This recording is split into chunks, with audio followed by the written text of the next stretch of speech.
do. And then I'm going to share again, and we'll just pick it up right from the top. Okay. Okay, online voter registration is by far the easiest method. It's been available now for about a year, and it's really simple. You go to michigan.gov/vote, and then on the left-hand side, there's a menu. Top item is register to vote online. It takes, I would say, less than 2 minutes to do voter registration using that technique. Or if you need to change your address, that would be the place to do it as well. To qualify for registering to vote, of course, you do have to be a resident of Michigan, a US citizen, and you have to be at least 18 years old to vote. So you have to be 18 by November 3rd. The two numbers that you need to have if you're going to sit down and do voter registration are your Michigan driver's license or state ID number and the last 4 digits of your social security number. If you have those two things, you're set to go. You don't even have to sign when you do online voter registration because the Secretary of State uses a stored digital signature that most likely is the signature you used when you applied for your driver's license or state ID. Now, the last day to register online as well as to register by mail is going to be October 19th. The last 15 days before the election, the only way to register to vote is in person at your clerk's office. Next slide.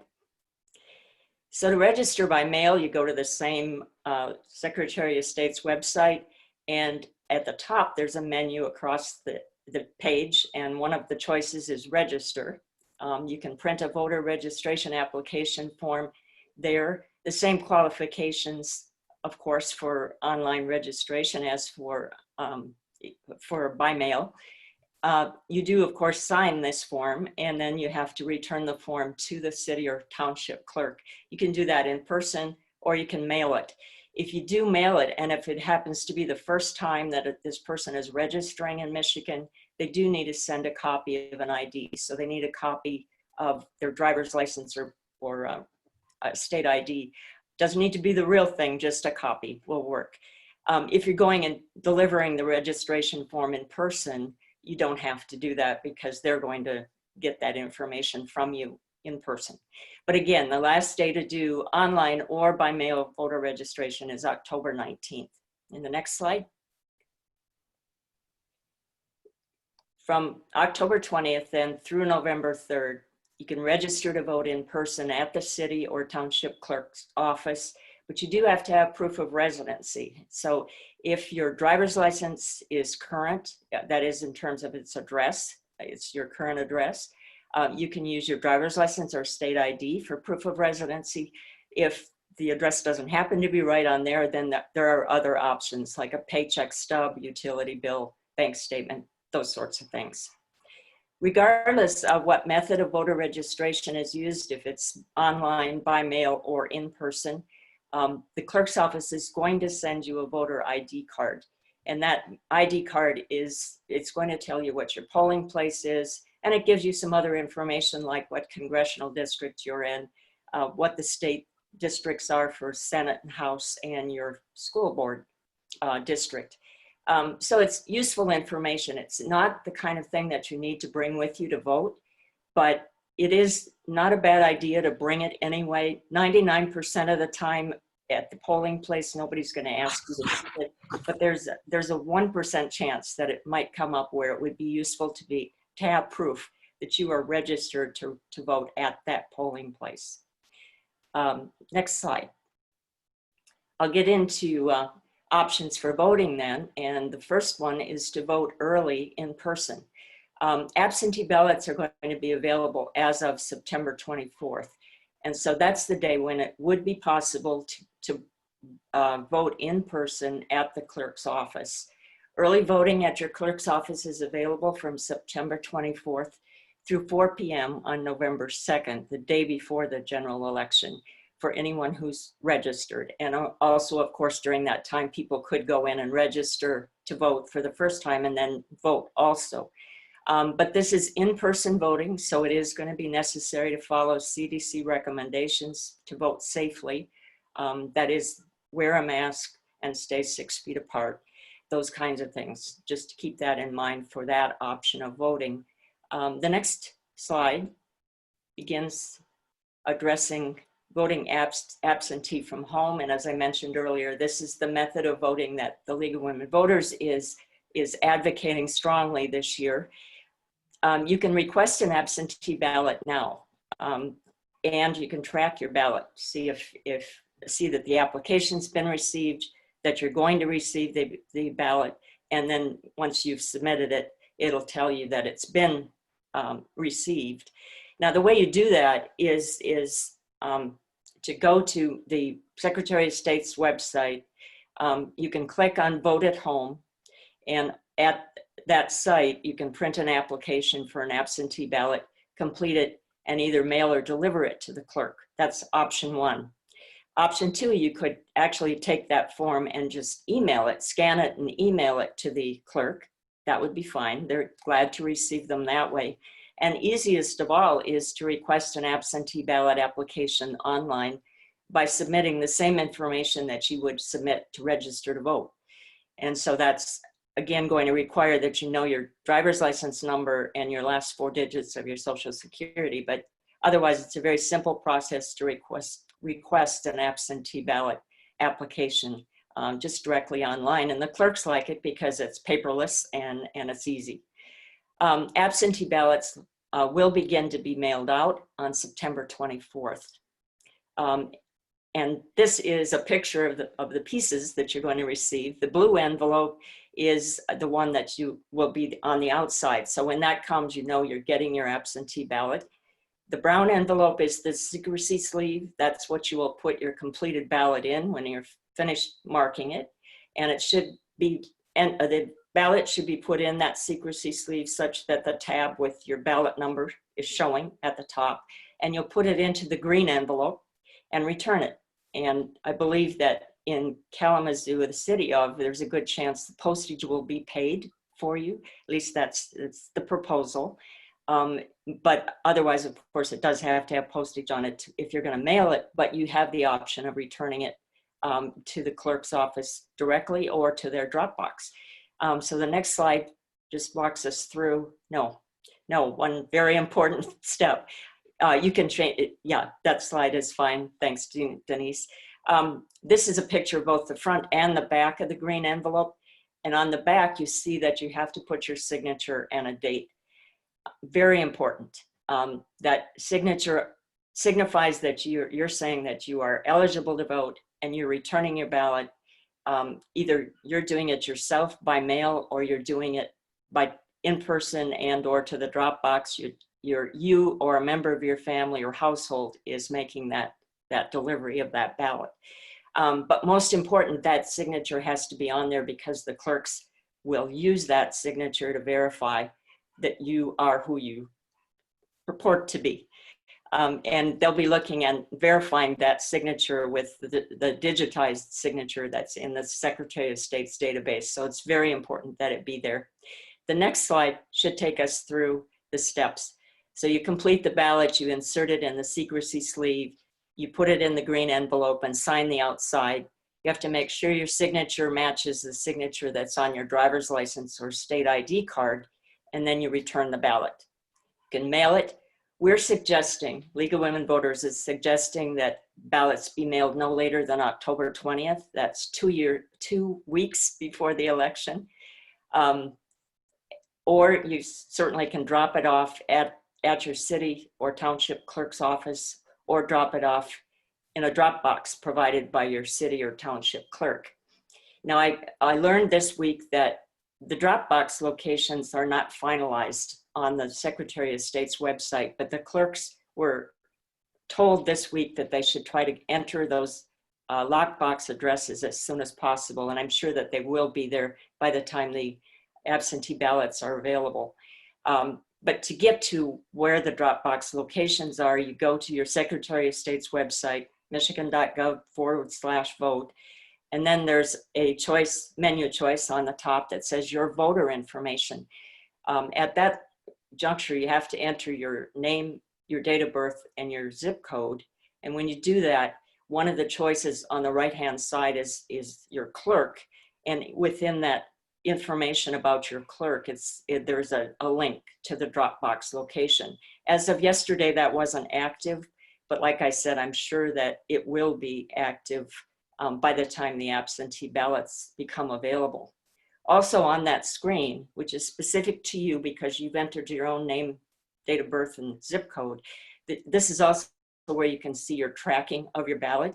On the left-hand side of that screen, there's actually your polling place, and below that it says absentee ballot, and there's where the dates are. The date that you requested your, that you submitted your application for an absentee ballot. There's also a date there that says when they're planning to send you your absentee ballot. Mine says 9/24, so I'm counting on that they're going to mail it out that day. And then once I return that ballot, it will put in the date that I returned the ballot. So that's how you track your ballots going forward. Next slide, please. 3 most common reasons that absentee ballots aren't counted. The first one is that they arrive too late. The last possible time to return an absentee ballot is 8 p.m. on election day. If you mail your ballot, as a result, we're saying League of Women Voters is suggesting mailing by October 20th, and after that date, only dropping your ballot off at the clerk's office or at a Dropbox to guarantee that it'll be there ahead of time so that the voting can start and the counting of votes can start.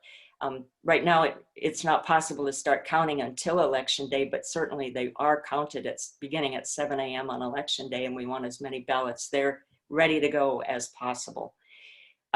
The second most common reason for an absentee ballot not being counted is that the signature's missing on the back of that green envelope. And the third most common reason is that the signature doesn't match the stored digital signature in the Secretary of State's database. Right now, the clerks don't have to call you and tell you that the signatures didn't match. There is a bill in the legislature in Michigan right now that would require the clerks to call you and let you know that your signatures don't match. We hope that that moves forward before election day, but right now the onus is on each one of us to make sure that our signatures match. Our current signature matches what our driver's license signature looks like. It's not a good time to be creative about our signatures. Next slide, please. Then, of course, registering and voting in person on election day is possible.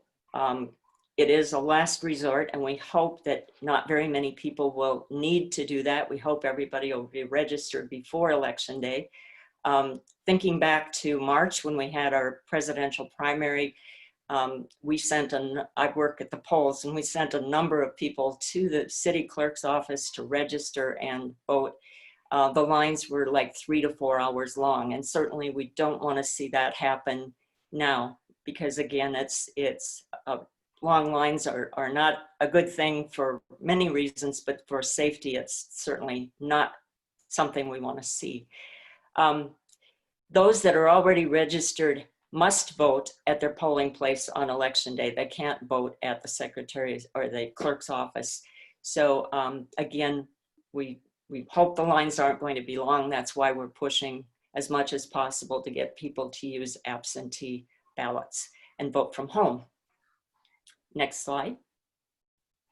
I want to mention just briefly about Vote 411, which is the League of Women Voters voting website, and it has a great deal of information. You can see your sample ballot there. One thing it can do that your Secretary of State's website can't do for you is help you to get to know your candidates.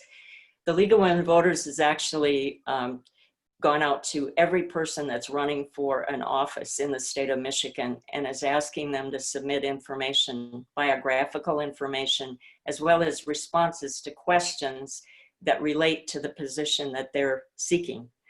And to the extent that they respond to that, we will have a very extensive online voter guide.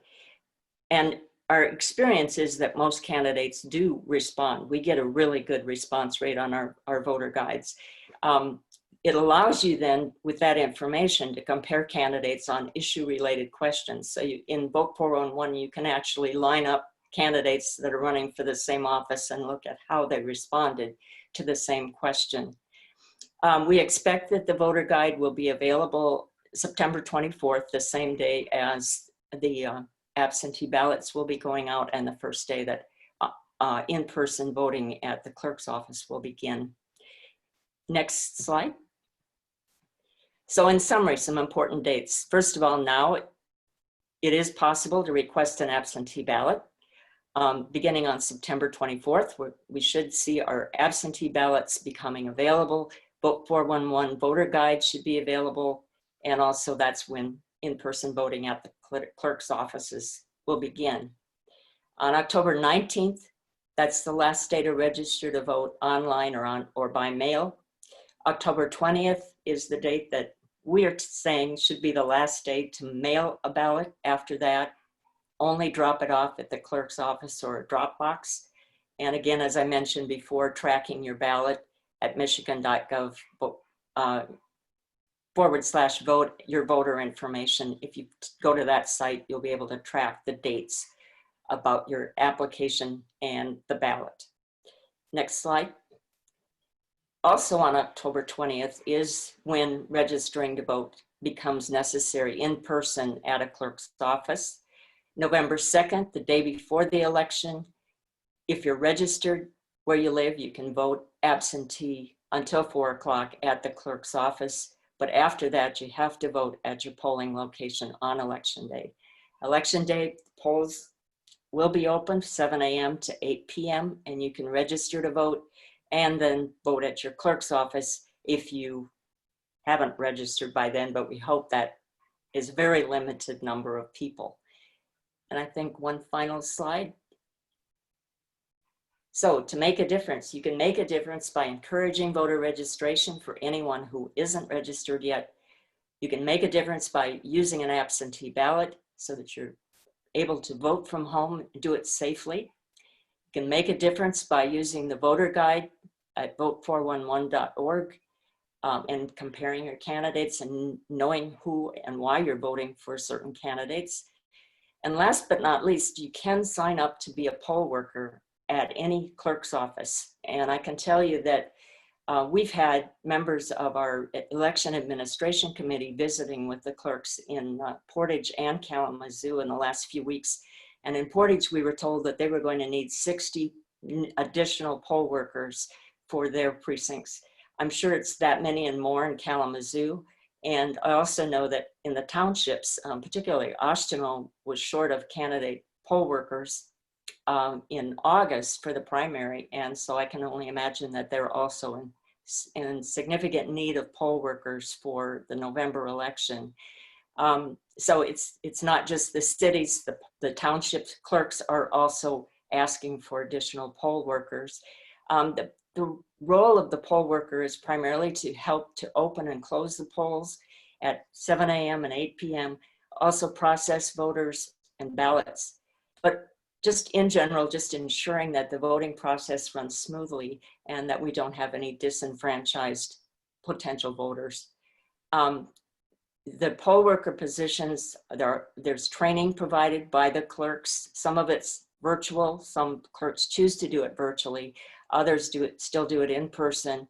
But regardless, you are paid for the time you spend training as well as the time you spend at the polls on election day. So with that, I'm going to open it up to any questions there might be. So I'll stop the share and I'll keep recording. It sounds like if we've got a couple good questions, I can't ever see what's going on in the chat while things are talking. Donna, do we have a couple questions queued up? Yeah, let me just throw out a couple. Somebody wants to know if we have to provide postage, how much? Is it a regular stamp? It is a regular stamp. That's what we've been told. Okay, thank you. And then the next question is— Can I chime in on that one? Sorry. Yep. So we are learning as things get updated day by day. It's my understanding that the city of Kalamazoo will be doing paid postage envelopes. I believe that is true for all the jurisdictions in Kalamazoo County that I know of, right? Not Portage, I guess, but so stay tuned on that. Some are already going ahead and doing prepaid postage. Otherwise, yes, one stamp. Right. Okay, I think that the free postage it might be tied to to a resolution that needs to be introduced to the city commission. And I think it's being actually introduced to the commission on the 21st of September. So it may not be finalized, but it's in the plan, and I would assume it will pass. So. And so far, we haven't passed anything in the township. Okay. Okay. What else we got in there? Huh? So another question is, if you do an online ballot, how do they check your signature? Well, there's not an online ballot, but there's an online ballot application, and they check your signature then using the signature that's digitized and is in the Secretary of State's website that the clerks have access to. So it's the signature that you probably used when you signed to get a driver's license or state ID. So they're comparing that signature that you provided when you did your driver's license application and or your state ID application. That's why it's good to look at your driver's license and see what your signature looks like there. Make sure that what you're putting on that application looks similar. It's a really good point. Yeah, making sure that signature, because you do the first one online, but then as Mary Kay noted, when you actually get your ballot, right, you're got to sign the back. That's one of the most common things people forget. They forget to sign that application because you're not used to signing the outside of an envelope before you like mail it. And that's what they're going to look to say, how does that match what is on record with either your county ID, whatever is on record at the Secretary of State. Kate, you have another fantastic question now that I'm back here in the driver's seat and can see everything. Mary Kay, what is the difference between the clerk's office and the polling location? Okay, the clerk's office is in City Hall, and the polling locations are the various places around the county that have been, or around the city or township, that have been designated by the clerk's office for voters to come. So there are multiple polling places around the city or around the township that have been assigned or defined by the clerk's office as official voting locations. And they're open for just election day, and that's it. But the clerk's office is there permanently. It's a really good question because we're so maybe used to many of us voting on November 3rd at a polling location. So wherever you're used to going, whatever church or school or physical location that was. So that's one way to still do that. All of this, the online stuff is another way. And then the other way this works is at your physical clerk's office, which is in downtown City Hall, which is out on Riverview Drive, which is in Ashtamo by the library. So that's why these sites are really important to find all those correct addresses if you really do want to go. And then we're going to throw Dropbox locations at you, Kate. You will also have another. So there's a lot. And why I keep interrupting Mary Kay is she helps us work with WeVote. So I do the voter registration education on campus too. So we're trying to do a geography lesson here.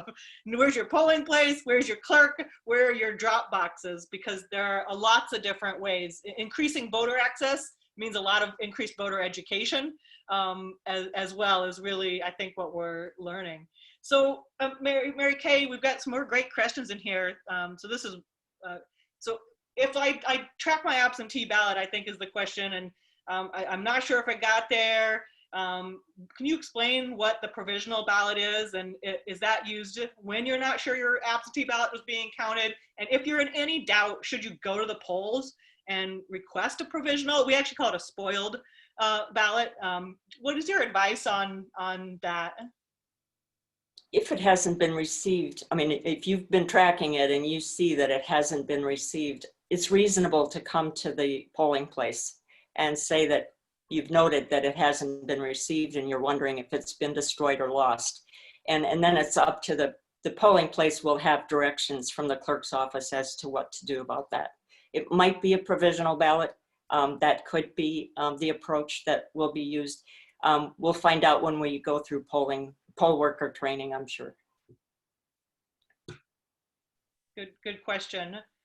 Steve Bertman asks, is there any recourse at all for absentee ballots that are not counted, especially for ones received early? I don't think there is any recourse because I don't think that you probably even know it. Right now, they don't have to tell you if your signature didn't match. They don't have to tell you if you forgot to sign it, I don't believe. So I don't think there is any recourse. That's why it's so important that we try to educate people about making sure they do that signature and get it and make sure the signature looks like their driver's license or state ID signature, and then mail early. Those are the keys. Yeah, I will say that in working with all of the clerks in Kalamazoo County that we work very closely with our students, all of them actually do an incredible job at trying to reach out. So when you do fill out those applications for your absentee vote, put in an email or a phone number, please, because that then gives the clerks at least something. And I will tell you, these folks are champions, and they have gone to the ends of the earth to help many a student vote to figure out that that's really them, and they do live in Valley 1 or whatever it is. But putting that phone number on there is probably the only way to make sure if there was some issue with your ballot that day, knowing our clerks, I think they would try and do try to at least reach out. So I think you're right. Ruth says, you know, as we're putting these drop boxes in, and I don't know that I know a lot of the answers to this. This probably is a question for some of our clerks about what kinds of security measures are there for keeping the drop boxes safe? How often will the ballots be collected out of there? And do we know anything about anyone trying to interfere with these drop boxes, Mary Kay? I don't know anything about whether there's been any interference with them, but I know that they do collect the ballots out of those boxes multiple times a day. And I know that many of the boxes do have cameras on them. They're all going to be near the clerk's offices for sure. So that's about all I can tell you at this point. Yeah, that's about all I know as well. Yeah. So does the signature match occur when it is received or on election day when they are counted? You know, I don't think I know the answer to that. I was a little stumped too. Nikki, do you know the answer? I was just reading an article yesterday that really astonished me because there's a law pending allowing the clerks to start checking signatures early. Yeah. Right now, according to that article, they're only allowed to start checking the signatures on election day. And that really surprised me, because if you have the ballot, why can't you check the signature? I don't, it was an article I was reading about a law pending right now, one of the many election laws. I don't know the accuracy of the article, but that's what it was stating. Yeah, I think that's a good question right now. My assumption, you've worked the polls, Mary Kay, more recently than I have. My assumption is that, usually they all sit there, and if you walk in to be a poll worker that day, you're like, here's your table of absentees. And then you start like looking and you check and you put the thing in take it out of the secrecy seal, throw it into the counter. So I don't think any of that is done until that day of. I think it can't start until 7 o'clock on election day. But I know the league has been pushing hard to try to get that moved up so that people could, the clerk's office staff would be able to start sooner. And it's true, there is a bill that's in the state legislature that would move it earlier, at least a day earlier, which would help. I don't know if that's going to make it before the general election, but we can hope.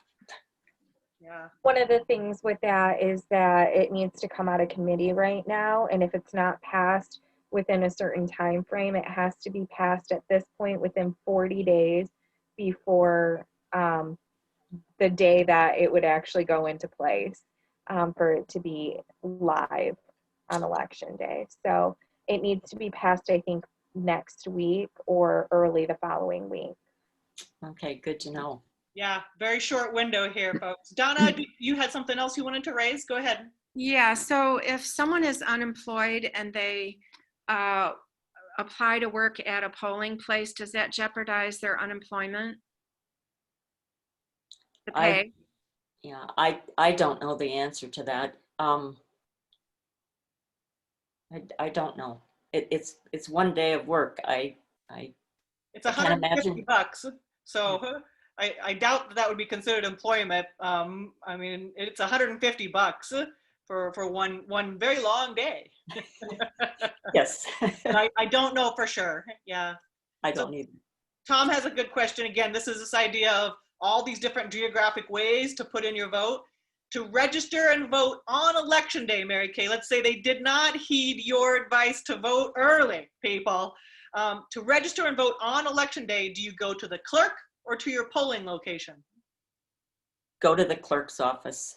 That's They right. can come to us at the polling place and we send them to the to the clerk's office, so they might as well just go there directly. That's correct. Because once we instituted what's called same-day voting in Michigan, that then becomes part of the implementation process for our clerks.